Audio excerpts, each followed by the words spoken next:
Vamos abrir a escritura em 1 Tessalonicenses, capítulo 5. Estamos hoje entrando no último capítulo dessa epístola. Em seguida, nós vamos continuar em 2 Tessalonicenses. Amados, esse capítulo 5 eu não vou ler com os irmãos, como eu costumo fazer uma leitura introdutória, mas vamos lendo versículo por versículo, ponto a ponto, e aí nós vamos discernindo os tópicos que o apóstolo Paulo vai apresentando, e nós vamos costurando, tá bom? Então ele vai desenvolvendo o assunto, nós vamos lendo e acompanhando o apóstolo como se ele estivesse conosco aqui pessoalmente falando mesmo, tá? Vamos acompanhando suas palavras e vamos, aí sim, nós vamos voltando e relendo para poder costurar todos os argumentos do apóstolo.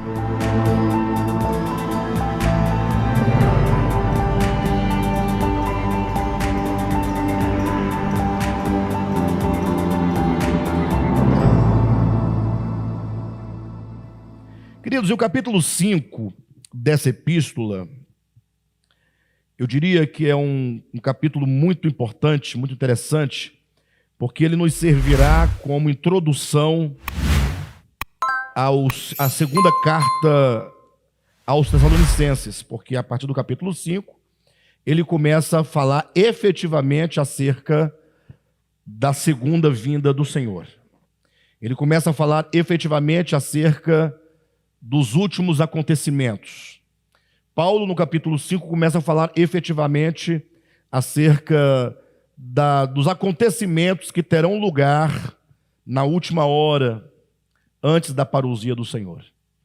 Então, esse capítulo ele é extremamente importante, porque se até agora, nessa epístola, o apóstolo falou sobre a vida coletiva da igreja, falando dos santos que compõem a igreja, falando dos líderes, falando da necessidade do nosso crescimento enquanto igreja, e até mesmo falando acerca de problemas que acontecia na igreja de Tessalônica, no caso do capítulo 4.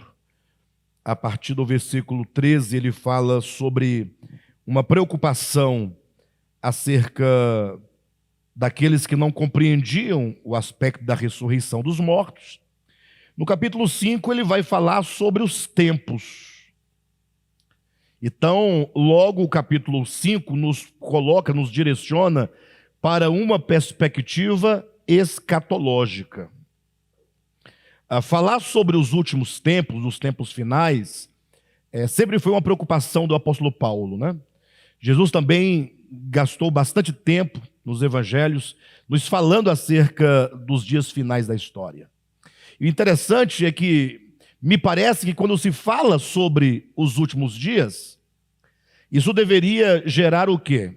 Ao pensar nos últimos dias? Gerar preocupação, não é? Poxa, se os dias estão chegando no fim, se nós estamos aí em vistas de uma grande virada escatológica, estamos aí em vias de um grande momento global e de uma manifestação tanto do pecado quanto da glória de Deus, isso deveria despertar o interesse, despertar a atenção, despertar a preocupação de todos nós. Mas, por incrível que pareça, quanto mais esses tempos finais se aproximam, mais nós vemos que um espírito de letargia, um espírito de tô nem aí, ou um espírito de incredulidade acomete a nossa igreja. Nossa igreja, no sentido, a igreja do Senhor Jesus. Estamos vivendo tempos que, não sei se vocês acompanham isso, não sei como é que vocês veem essa questão, mas eu estou muito inteirado, vivendo um tempo em que a incredulidade está cada vez maior. Pessoas que você menos espera, que tinha uma fé tão concisa, tão sólida, tão forte, de repente a pessoa está se deixando levar, né, pela incredulidade, se deixando levar pelo um certo ceticismo, né, por uma certa dúvida, de maneira que as coisas divinas agora estão sendo colocadas em xeque, não é? As pessoas, próprios cristãos, estão agora se colocando na posição de questionar a validade das verdades eternas de Deus. Eu não vou nem colocar a validade da Bíblia em si, porque a verdade de Deus é maior do que a Bíblia, né? O próprio Cristo de Deus é maior do que a Escritura. Mas se colocam a ponto de questionar mesmo se essa ideia de fim do retorno do Senhor, não é? Da ressurreição dos mortos, da vida eterna, ou da vida após essa existência, tudo isso tem sido questionado. Interessante que no tempo mesmo dos apóstolos, se nós lermos as epístolas, a epístola de Pedro, segunda carta de Pedro, capítulo 3, ele vai falar que nos últimos dias haveria esse questionamento. E ora que no tempo, no primeiro século, esse questionamento não era tão intenso como hoje. Pelo contrário, a religiosidade ainda era muito forte naquele tempo. Não é? Estava, na verdade, no início do cristianismo. Agora não, depois de 2000 anos nós vemos acontecer, nós estamos nos deparando com os fatos que a própria Escritura aponta. Então, o capítulo 5 vai nos advertir, ou ele começa a nos advertir, acerca desse tempo final em que nós estamos vivendo. Por isso, observem que no capítulo 5, versículo 1, Paulo começa nos advertindo com essas palavras. Olha, irmãos, quanto aos tempos e épocas, não precisamos escrever-lhes, pois vocês mesmos sabem perfeitamente que o dia do Senhor virá como ladrão à noite. Quando Paulo diz acerca dos tempos e das épocas não é preciso escrever-lhes, ele deixa claro que esse era um assunto que eles tratavam nas igrejas do primeiro século com muita frequência. Ou seja, ele está dizendo, os irmãos de Tessalônica já haviam ouvido o apóstolo Paulo falar acerca dos tempos finais. Ou seja, não era um assunto novo para aquela igreja, mas que Paulo já havia falado, provavelmente algumas vezes, acerca do dia da vinda do Senhor. E aí ele traz aqui essa expressão tão conhecida dos cristãos, né? Quando diz, vocês sabem perfeitamente que o dia do Senhor virá como ladrão à noite. E aqui nós estamos diante de uma metáfora.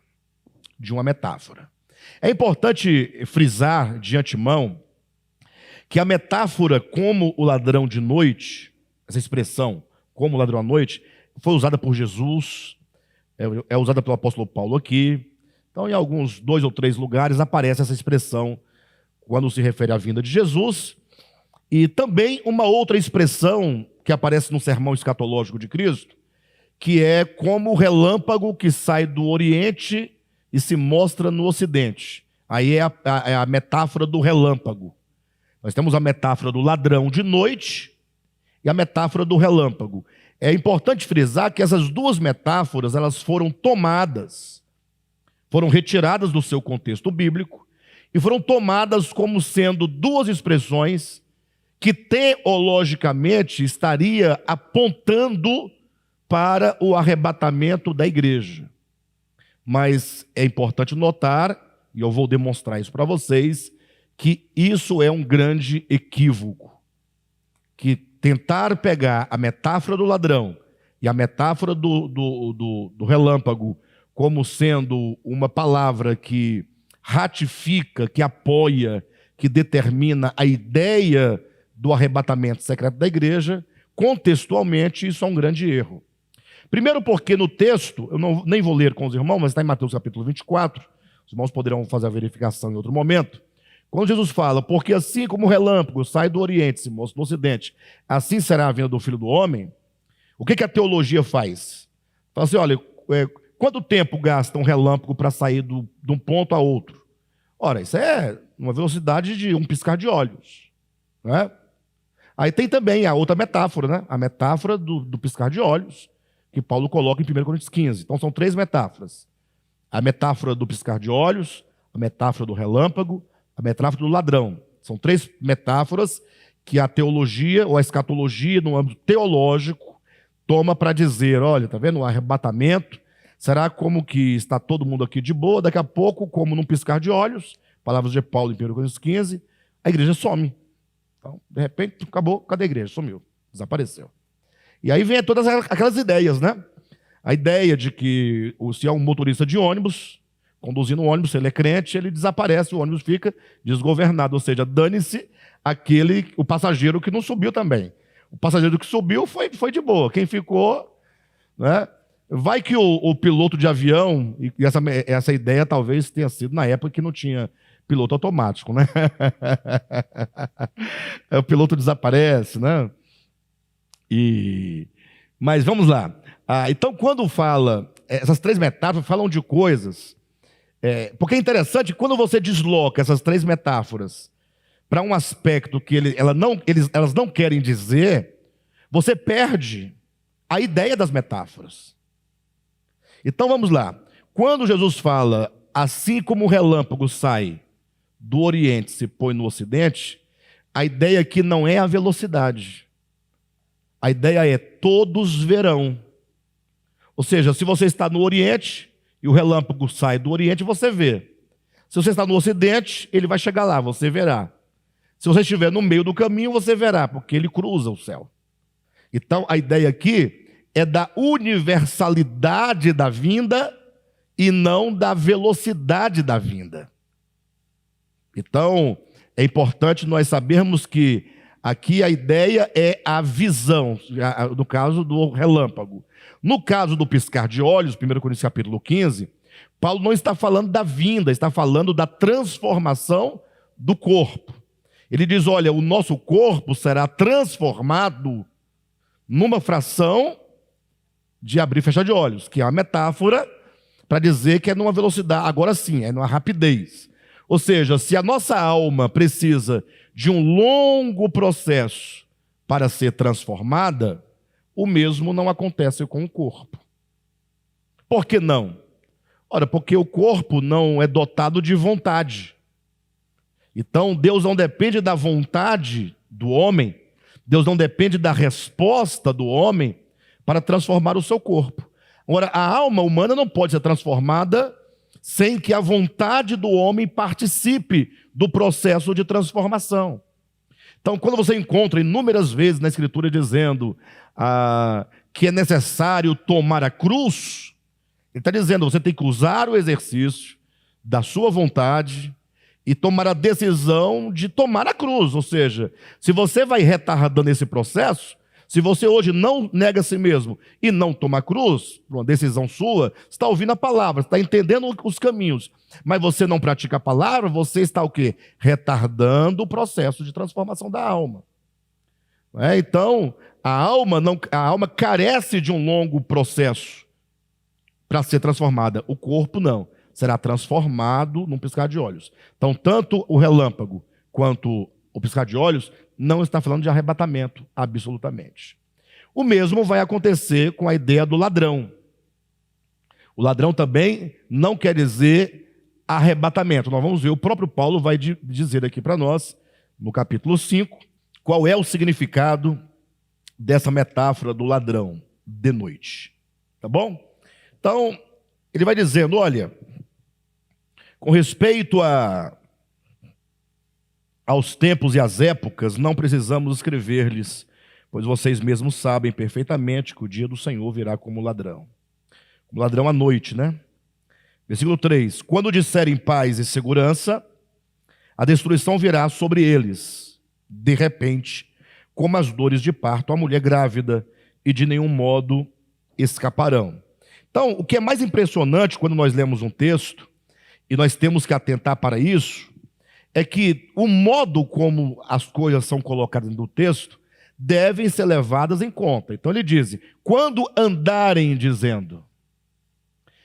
Quando andarem, já não está falando exatamente de nós. Ou seja, haverá um rumor de paz e de segurança. Ou seja, aí, de vez em quando, sai uma reportagem no jornal, parece que recentemente agora também saiu, falando sobre a ONU, né? E aí vem a palavra paz e segurança, porque é uma expressão muito lógica. Porque quando se trata das nações, falar de paz é o mesmo que falar de segurança. Aí os crentes ficam perturbados. Olha, paz e segurança, então agora vai acontecer. Aí eles ficam desesperados, né? É como você jogar uma pedra num vespeiro. Elas ficam desesperadas, né? As abelhas saem de lá e começam a ficar perturbadas. Então nós não devemos ficar perturbados. Paulo, quando diz, quando andarem dizendo, ele já está falando do mundo incrédulo, do mundo sem Deus.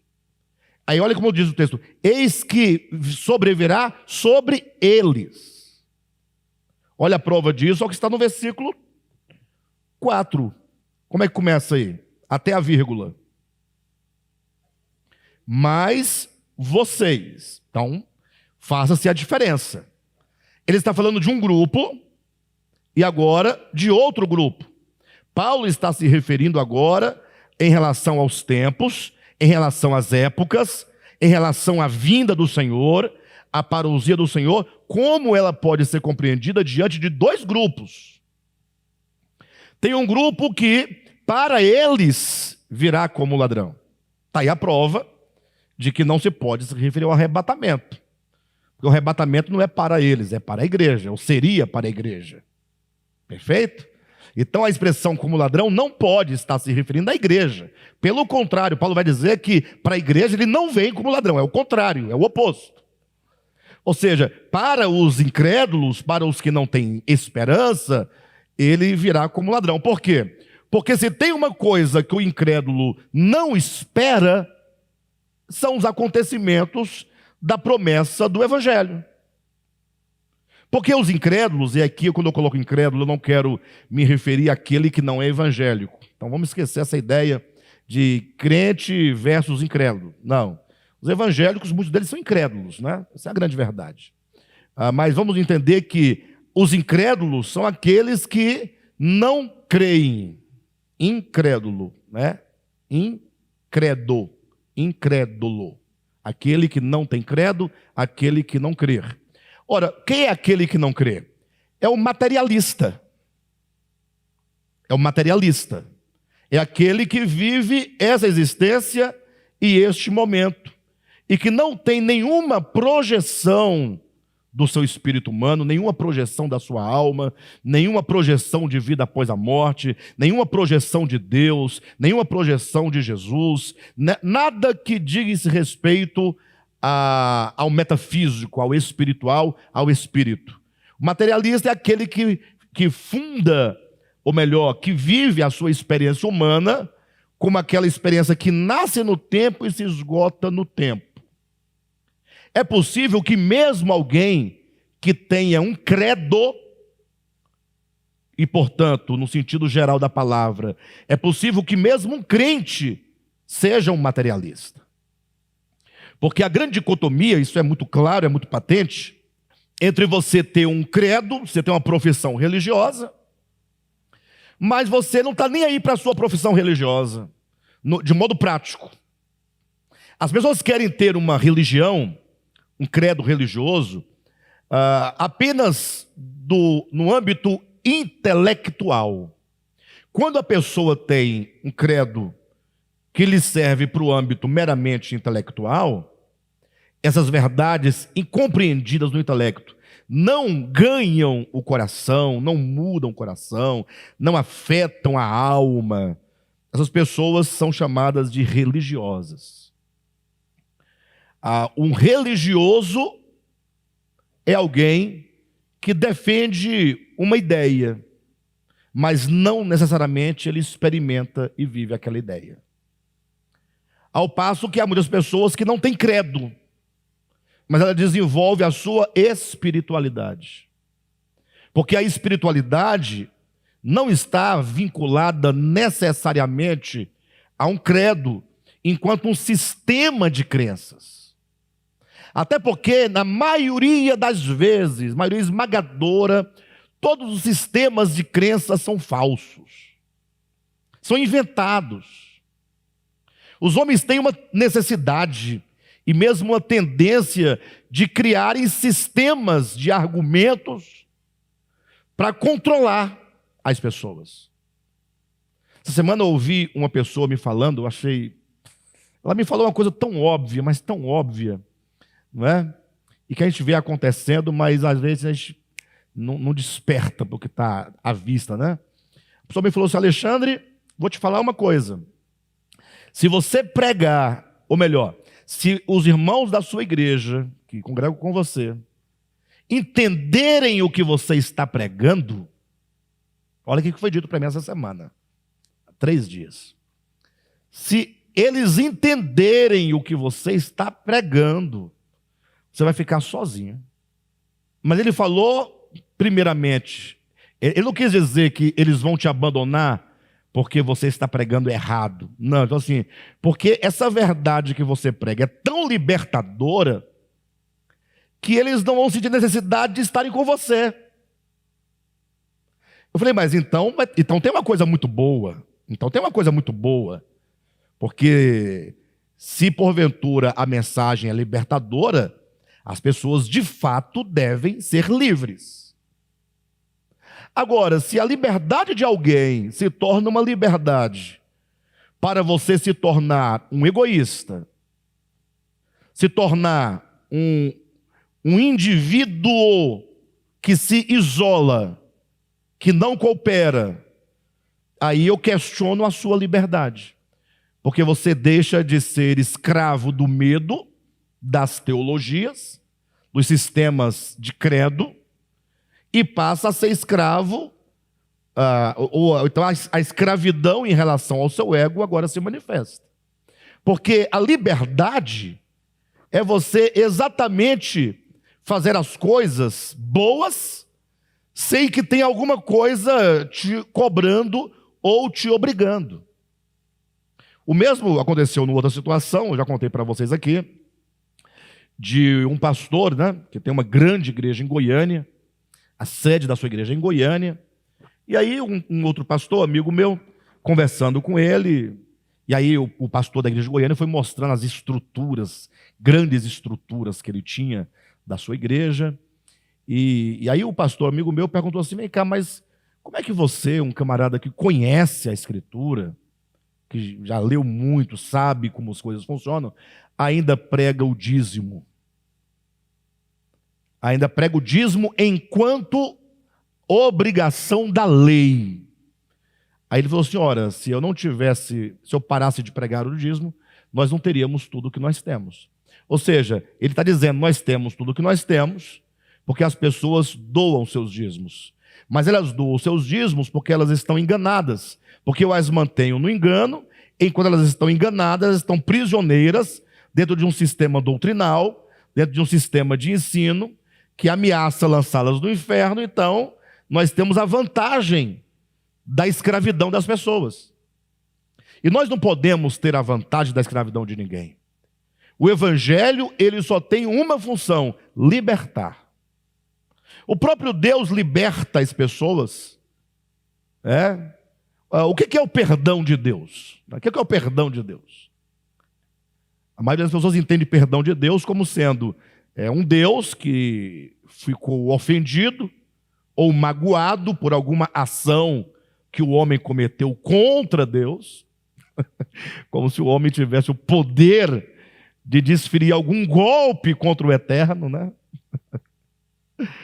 Mas entende-se que o perdão como um Deus machucado, um Deus ferido, e que num dado momento esse Deus falou: olha, eu vou perdoar de vocês as ofensas que vocês cometeram contra mim. Se há ofensa, ele está ofendido, né? Essa é a ideia. Então entende esse perdão como sendo isso. Ao passo que, se nós olharmos mais atenção à Escritura, quando diz sobre o perdão, a própria palavra perdão, se você pegar do próprio português, não precisa ir para outra língua, você vai ver que a raiz da palavra perdão, em português, é a mesma raiz da palavra perder. Sim ou não? A mesma raiz.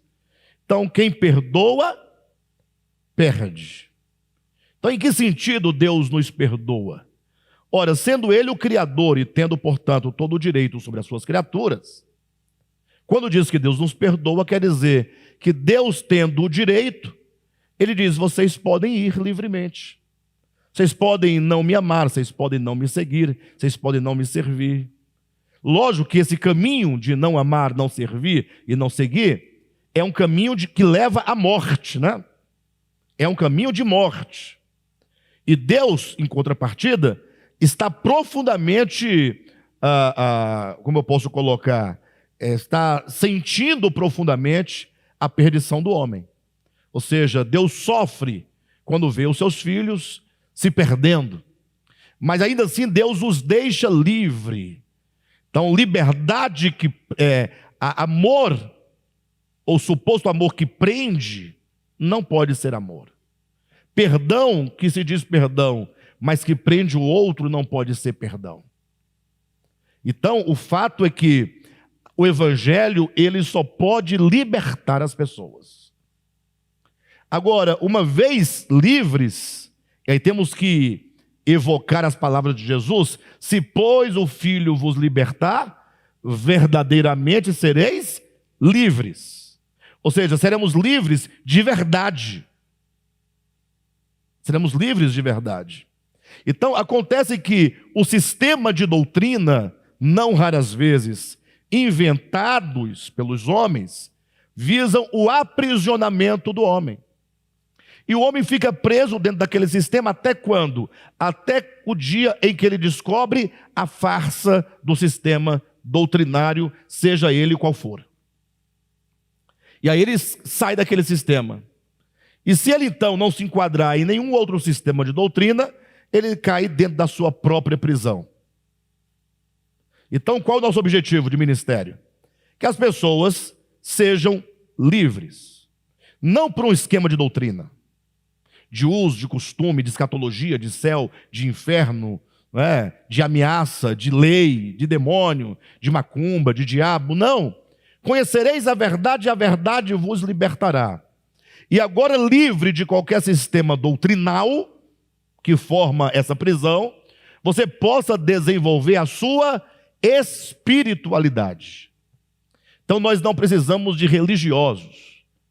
Nós precisamos de pessoas que tenham a sua consciência expandida para a verdade divina, que, sendo ela livre, ela possa ser agora um instrumento de bênção para a sua casa, para seus vizinhos, para seus amigos, para a sua família, para a sua cidade, para a sua nação e etc. Então, quando nós falamos sobre os incrédulos, nós estamos aqui nos referindo àqueles que vivem materialmente neste mundo, como se a sua vida se restringisse única e exclusivamente a essa terra. Como uma planta, como um gato, como um animal. Ou seja, eles não veem nenhum sentido na sua existência. Eles entendem que, assim como um animal, eles nascem e morrem e está tudo certo. E para ali, o mundo continua, não é? Então, os incrédulos são aqueles que não olham para além da matéria. Vamos colocar assim. E os crentes, que eu estava colocando no início, nesse sentido lato da palavra, são aqueles que creem em algo além da matéria. Alguém que não restringe a sua existência a esse mundo, mas que entende que ele está aqui, mas que há um Deus que causa todas as coisas. Então não vamos restringir aqui esses crentes como os evangélicos, tá? Mas como qualquer pessoa que desenvolva a sua espiritualidade. Então, dei todo esse percurso para chegar até aqui. Bem, então quando diz, vamos lá, né?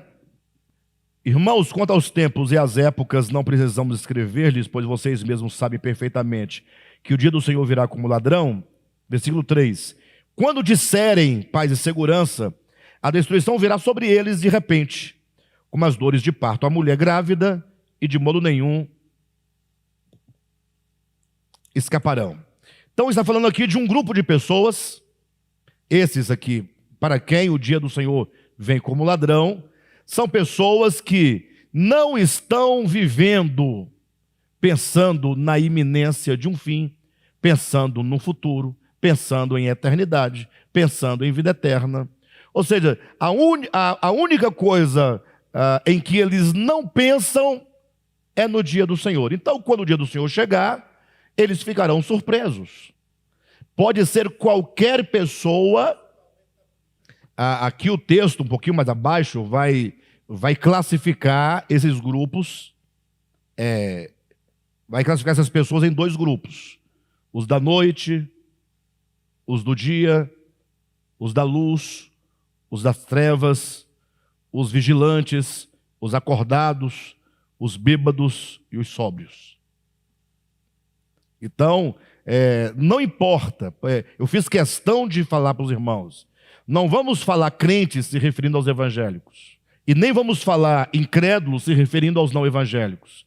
Porque quando você classifica os crentes são os evangélicos e os não crentes são os não evangélicos, aí você está achando que todos os evangélicos são da luz, são do dia, são sóbrios. Isso não é verdade.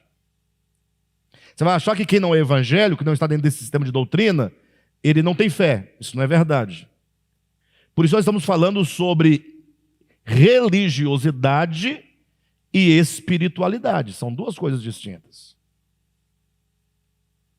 Você imagine, numa tribo remota, num tempo remoto, num lugar remoto, de pessoas remotas, em que não há nenhuma religião instituída. Porque existe o problema da religião instituída e tem um fenômeno da espiritualidade humana. São duas coisas distintas. Você não pode pensar que só é possível servir a Deus dentro de uma religião instituída. Não. Eu acredito que as religiões instituídas, quando elas ajudam, porque nem sempre ajuda, na maioria das vezes prejudica mais do que ajuda, é possível você desenvolver a sua espiritualidade dentro de uma religião. Mas a religião não é a causa primária da sua espiritualidade. Espiritualidade é o desenvolvimento do seu espírito humano sobre a sua alma. Espiritualidade é o desenvolvimento do seu espírito humano em relação a Deus, em relação às coisas espirituais. E não depende da religião. Cuidado, porque alguns podem interpretar a minha fala dizendo, está vendo aí, ó, o próprio Alexandre está dizendo que a igreja é dispensável. Eu não estou falando de igreja, estou falando de religião. Porque é possível que haja uma igreja que seja uma expressão de uma religião. Mas é possível que haja uma igreja enquanto comunidade que não tem os aspectos de religião. É o nosso caso. Vocês não vão encontrar aqui no DEVAP, absolutamente, nenhuma rédea. Vocês são testemunhas disso. Nenhuma ameaça, nenhuma barganha. Não é? Aqui nós nos reunimos por uma necessidade de comunhão e de crescermos no entendimento da palavra. E a palavra é dita, e você ouve, você tem a sua vida, tem as suas escolhas. Entendem o que eu estou dizendo? Então, jamais nós vamos colocar aqui no DEVAP a forma da religião. Aqui vocês não têm um superior sobre vocês. Homem, não. Vocês têm um irmão que coopera com vocês. Nós estamos aqui numa relação de cooperação. Só isso. Por isso as pessoas vêm, vão, e a maioria não fica, ou melhor, uma grande parte não fica, exatamente porque não encontrou a barganha. Ou seja, a pessoa quer ficar, porque ela quer ficar, mas ela quer fazer uma troca. Ela quer dar dinheiro para a igreja, mas em troca o pastor tem que puxar saco, tem que bajular, tem que dar cargo. É um jogo político, né? Toma lá da cá. E aqui não tem isso. Não tem. O camarada chega e fica ali com a fortuna no bolso esperando a barganha chegar. A barganha não acontece. Não raras vezes eles oferecem, a gente fala que não quer. Não quer, não queremos. Né? Um dia desse, não sei o que, eu falei, não, pode ficar com o seu dinheiro. Aqui é tudo voluntário. Você não precisa nem dizer que foi você. Você quer ajudar, você oferta. Pronto. Agora, pastor, é o que eu vou passar aqui para você, tantos mil, vem para cá, vamos fazer assim. Vamos. Não funciona. Não funciona. Então, aí a pessoa fica assim, olha, aqui não é para mim não, não é para mim. Não, porque não tem o incentivo da carne, da bajulação, da troca, né? Ah, pastor, então você não vai crescer nunca. Não tem problema. Mas se fosse para montar uma empresa, a gente ia montar uma empresa, uma pirâmide. Pirâmide. Pronto, a pirâmide ganha dinheiro. Não é? Assaltar banco. Fazer uma máfia, né? Traficar drogas. Coisa grande. Não é vender droga na Ceilândia, não. Vai buscar lá na Colômbia e vai levar lá para... Como é o nome daquele país lá? Que o pessoal prende e mata os traficantes lá. Vamos pegar da Colômbia e levar para a Indonésia. Coisa grande. Agora o camarada quer ganhar dinheiro às custas dos fiéis, dos irmãos. Gente, isso é uma maldade muito grande. Bem, e aqui então nem droga e nem ganhar dinheiro do povo. Perfeito? Aqui é evangelho. Nosso interesse é o evangelho. Só isso. Nós estamos disputando com grandes pastores, com grandes igrejas. Nós estamos somente entendendo o evangelho e compartilhando. Queremos compartilhar para 1 milhão de pessoas? Queremos. Mas somente se for orgânico o processo. Se não for orgânico, nós vamos compartilhar com quantos o Senhor permitir que seja compartilhado. Pronto, não dá mais nada. Ah, mas só porque eu tenho 2 milhões para oferta para a igreja. Pode ofertar, só não tem barganha. Só não vem comprar, jogar, trocar. Vocês estão entendendo? Bem, mas então, meu querido, aqui vai falar de 2 grupos de pessoas, tá bom? Os incrédulos são aqueles materialistas, porque não estão vinculados às coisas do Espírito. Perfeito? E esses, para quem Paulo vai dizer, são os espirituais. Aqueles que estão voltados e preocupados com as coisas do Espírito. Então, logo do início, vamos nos restringir aqui ao ponto, ele vai fazer essa separação. Então, veja a separação desses 2 grupos aí. No versículo 3 ele disse, quando andarem dizendo, quem andar dizendo? Não diz quem. Quando andarem dizendo, quando disserem, o sujeito aqui é um sujeito indeterminado, paz e segurança. Quando ouvir um rumor aí, quando as pessoas estiverem se sentindo seguras, quando as pessoas acharem que está tudo bem, que não vai dar nada, e que está tudo, é isso mesmo, está tudo tranquilo. Aí diz, eis que lhes sobrevirá repentina destruição. E quando diz então repentina destruição, e aqui está falando sobre os tempos e as épocas, ou seja, sobre o fim dos tempos, nós temos que tomar um cuidado e nos prender ao sentido que o texto bíblico nos traz. Porque o que é repentina destruição? No primeiro momento fala assim, olha, pronto, acabou, destruiu tudo, né? Repentina. A destruição veio de repente. Só que logo em seguida ele diz, como as dores de parto à mulher grávida. Então agora ele vai dizer que, de repente está tudo ok, agora está tudo ok? Tá. Relativamente o mundo está. Tem uma guerra na Ucrânia lá, mas é uma coisa isolada. Está atingindo economicamente o mundo, vai atingir. Vai faltar trigo, vai faltar muita coisa aí para frente, mas é consequência da guerra. Mas parece que está tudo sob um controle, né? Não parece?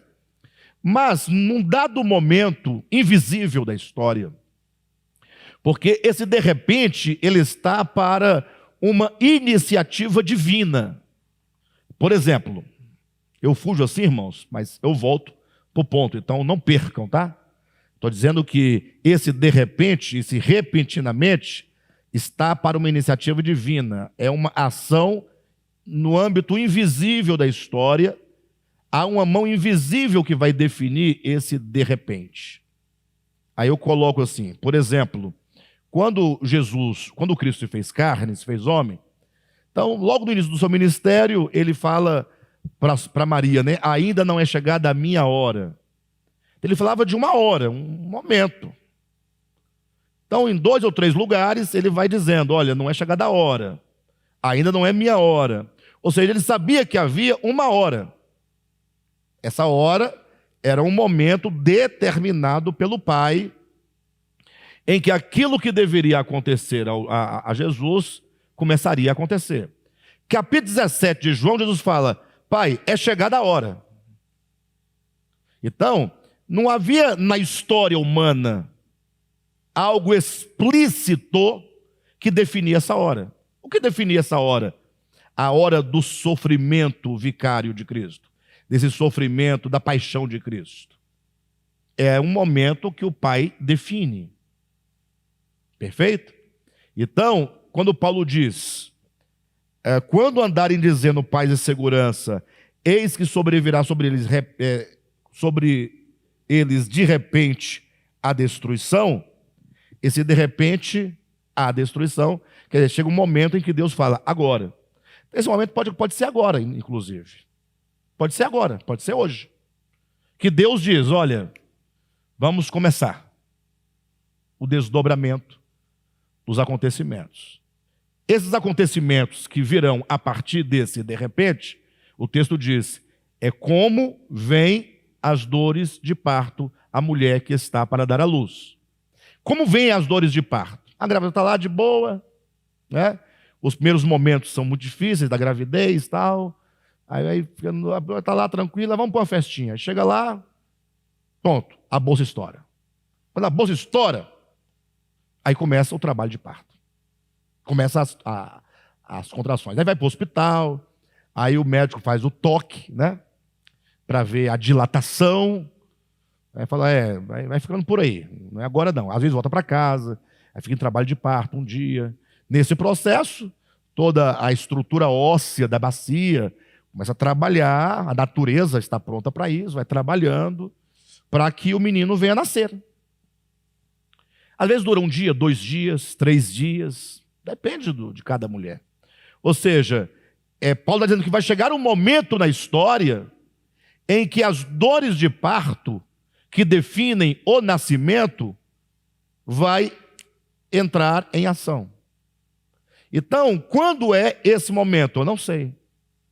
Eu não sei. Se eu soubesse, né? Eu falaria para vocês se eu soubesse, né? Mas o texto não diz. Então, é o fato de que... Então, vamos enumerando as ideias, tá? Com respeito às épocas, aos tempos, falando dos incrédulos, dos materialistas, dos céticos, dos gnósticos, essa turma toda que vive sem Deus. Viver sem Deus para eles é uma opção ideológica e de coração. Então, diz que eles, quando o mundo achar que está tudo tranquilo, Deus vai definir o começo do fim. O começo do fim. E aí o mundo vai entrar em trabalho de parto. Essa metáfora, como as dores de parto, aponta primeiramente, né, e declaradamente ao processo. Como é que vem as dores de parto? Começa espaçadamente entre uma contração e outra, e essas contrações vão diminuindo o espaçamento, até que chega uma hora que não tem mais espaço entre uma contração e outra, e é nesse momento que a criança nasce. E aí poderíamos agora trazer aqui também 2 questões fundamentais, trabalhando a ideia da figura do parto. Porque o que é um parto? Um parto tem até uma expressão, né, dar à luz. O parto é o dar à luz. Para a criança é o vir, né, é o sair à luz. Não é? É como está ali no útero, mas sai. Mas qual é o momento?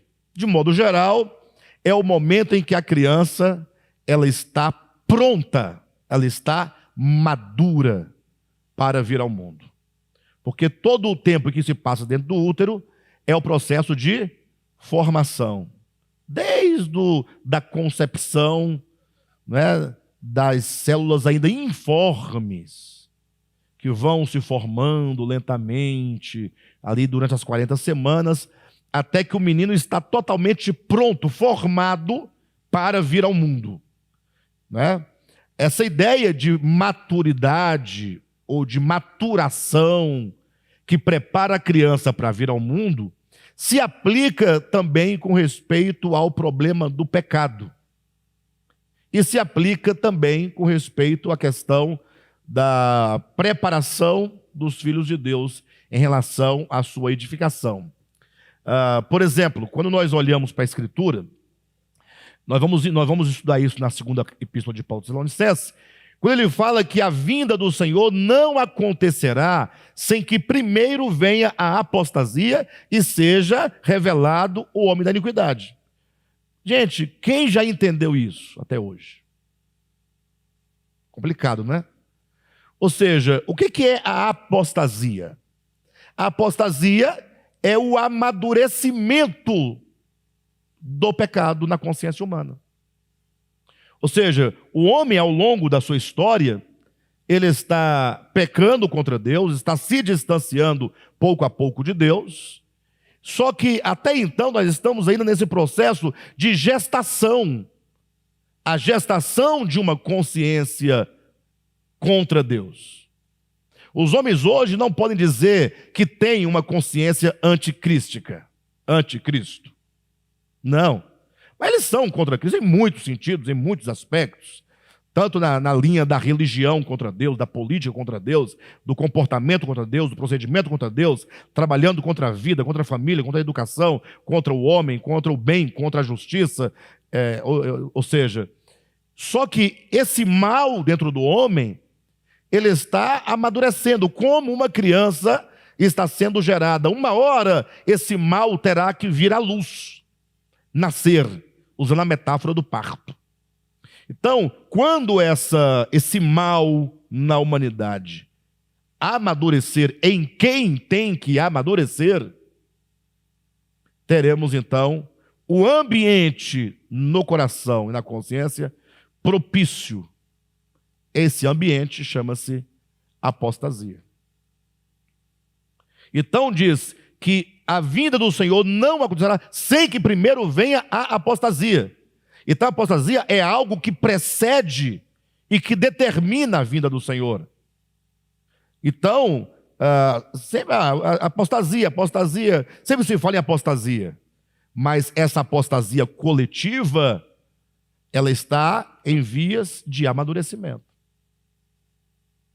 Quando essa consciência coletiva dos que devem, em quem deve amadurecer, acontecer, aí fala, sem que primeiro venha a apostasia e seja revelado. É aqui na apostasia que o homem da iniquidade, ele se revela, ele se mostra. Esse homem da iniquidade é o anticristo. Então veja que o anticristo, para ele se manifestar, tem uma condição. Ele tem que nascer.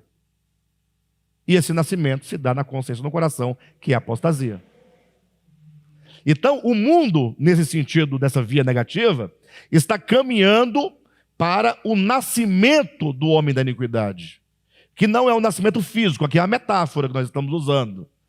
Ele está sendo gestado nas consciências, uma vez que essa criança, metaforicamente falando, a amadurecer e falar, está pronto para vir ao mundo, para ser mostrado, para ser revelado, para nascer, aqui se manifestará o homem da iniquidade. Do outro lado, também, o mesmo acontece com os santos, né? Aqueles que estão sendo trabalhados no coração, na consciência, as coisas divinas, o bem, o belo, a justiça, o Cristo de Deus, o Logos de Deus, que conforme Paulo, né, ele é muito claro, ele vai inclusive usar a mesma metáfora lá em Filipenses, salvo engano, né? me fugiu a memória, capítulo 4, versículo 19, quando ele fala que Cristo está sendo formado em vós. Então, como é que está sendo formado em mim? Nós temos que parar e pensar. Porque é bonito, a Cristo seja formado em vós. Que maravilha, formado em nós. Senhor, se forma em nós, né? Irmãos, Jesus tem que ser formado em nós, amém. Mas como assim? Em que sentido isso acontece? Temos que entender o processo. Então, a metáfora é de uma mulher gestante, gerado, formado dentro de nós. Mas como pode ser isso? Como é que Cristo pode ser formado em nós? Olha, na medida que a nossa consciência vai se tornando crística, como a consciência do ímpio vai se tornando cada vez mais ímpia, mais demoníaca, mais perversa, mais maligna. Irmãos, tudo é questão de consciência. Tudo. O problema é que se tem uma coisa que nós não queremos saber, é de consciência. A gente quer olhar para o irmão, está de bermuda, está pecando, está de brinco, está pecando, essas bobagens que não levam para lugar nenhum. Então, a ideia do parto é essa. Inclusive, o Apocalipse, quando fala também desse amadurecimento dos santos, vai falar também na mesma metáfora, né? Tanto do filho varão, que está sendo gerado no ventre da grande mulher, ou seja, em um dado momento, essa criança tem que nascer, tem que se manifestar. Não tem, não? Tem uma mulher grávida, Apocalipse 12. Essa mulher está com dores de parto, né, sofrendo para dar à luz. E esse menino, uma hora, vai ter que sair, vai ter que nascer, que é a manifestação. Manifesta-se o homem da iniquidade, manifesta-se o Cristo de Deus, coletivo. Perfeito? A ideia também das primícias em Apocalipse capítulo 14. Ou seja, o amadurecimento da lavoura. Uma hora amadureceu, tem que colher. Então nós temos essas duas ideias, tá bom? Por isso que ele vai dizer aqui também de dois grupos, né? Vamos seguindo adiante, versículo 3. Quando disserem paz e segurança, a destruição virá sobre eles de repente, como as dores de parto, a mulher grávida. E de nenhum modo escaparão. Eu vou explorar um pouquinho mais esse ponto aqui, pela sua importância. Vamos entrar no versículo 4 somente na próxima semana, tá bom? E aqui é interessante, queridos, porque o tema dos tempos e das épocas é um tema que nós já trabalhamos muito nesse ministério, muito mesmo. Mas somente nos últimos anos nós temos sido despertados para algo muito interessante, que é a questão de que quando se fala da parousia do Senhor, se fala das épocas, dos tempos, quando esse tema pode ser falado no sentido positivo para os santos, ou pode ser falado de uma perspectiva negativa para os incrédulos. Perfeito ou não? Até agora, Paulo está dizendo, olha, vocês sabem que o dia do Senhor virá como ladrão. Quando andarem dizendo, virá repentina destruição, e de nenhum modo escaparão. Está falando de um grupo. Então fala-se de uma destruição da qual eles não poderão escapar. Há o texto de Mateus 24, vocês podem abrir comigo, por gentileza? Acompanhem lá no capítulo 24 de Mateus. Então veja, o versículo 36 do capítulo 24 de Mateus, veja como os textos de Mateus 24, 36 se comunicam com o texto de 1 Tessalonicenses capítulo 5. Quanto ao dia e a hora, ninguém sabe, nem os anjos dos céus, nem o Filho, senão o Pai. Então, logo aqui nós temos já uma ideia, né? Se virá como ladrão é porque ninguém sabe, portanto, é só o não saber, tá bom? 37. Como foi nos dias de Noé, assim também será na vinda do Filho do Homem. Então aqui, Jesus ele começa a falar como serão os dias da sua vinda. O que diz lá em 1 Tessalonicenses capítulo 5? Não fala também como as dores de parto vem a mulher, assim também sobrevirá a repentina destruição, e de nenhum modo escaparão, quando andarem dizendo paz e segurança. Então aqui é o mesmo assunto, é o mesmo tema, só que Jesus vai desenvolver dando agora um exemplo. Lá em Paulo falta o exemplo. Lá ele tem o conceito, aqui temos o conceito. Lá nós não temos o exemplo, aqui nós temos o exemplo, porque aqui ele diz como foi nos dias de Noé. Ele manda nós olharmos para os dias de Noé. Então nós, ao lermos o texto, olhemos para o tempo de Noé.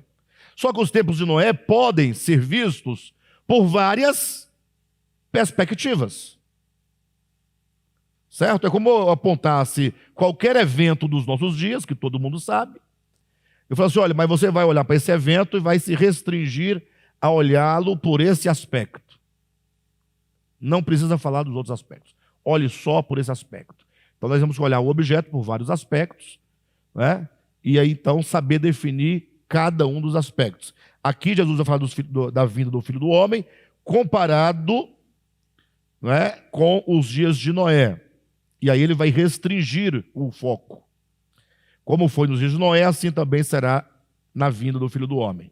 Como será? 38. Pois nos dias anteriores ao dilúvio, o povo vivia comendo e bebendo, casando-se e dando-se em casamento.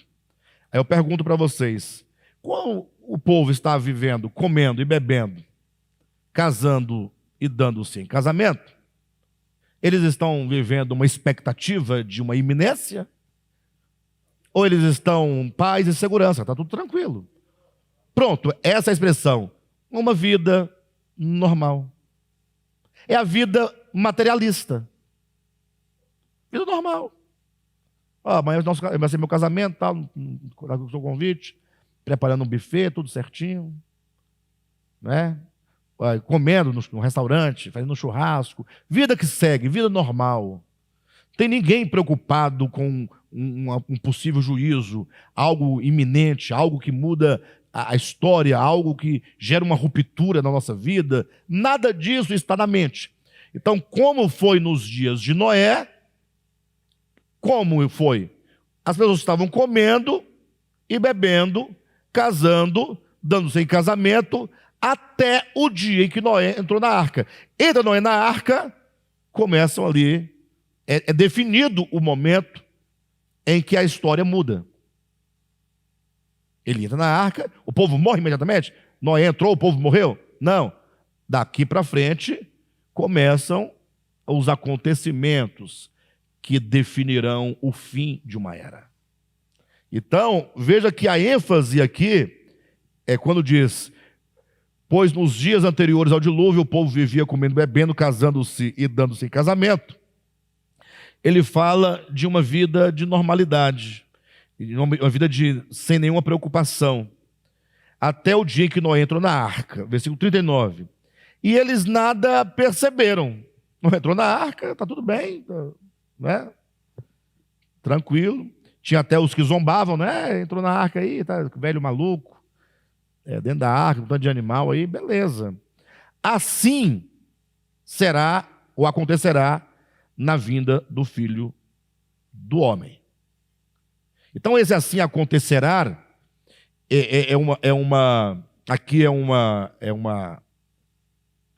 poderíamos colocar, é uma oração que ela serve para o que foi dito e serve para o que se dirá.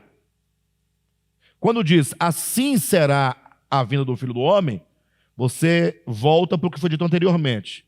Assim como o povo comia, bebia, casava-se em casamento, até o dia que Noé entrou na arca, certo? E veio o dilúvio, vai ser desse modo, ou assim será, 2 pontos. Como?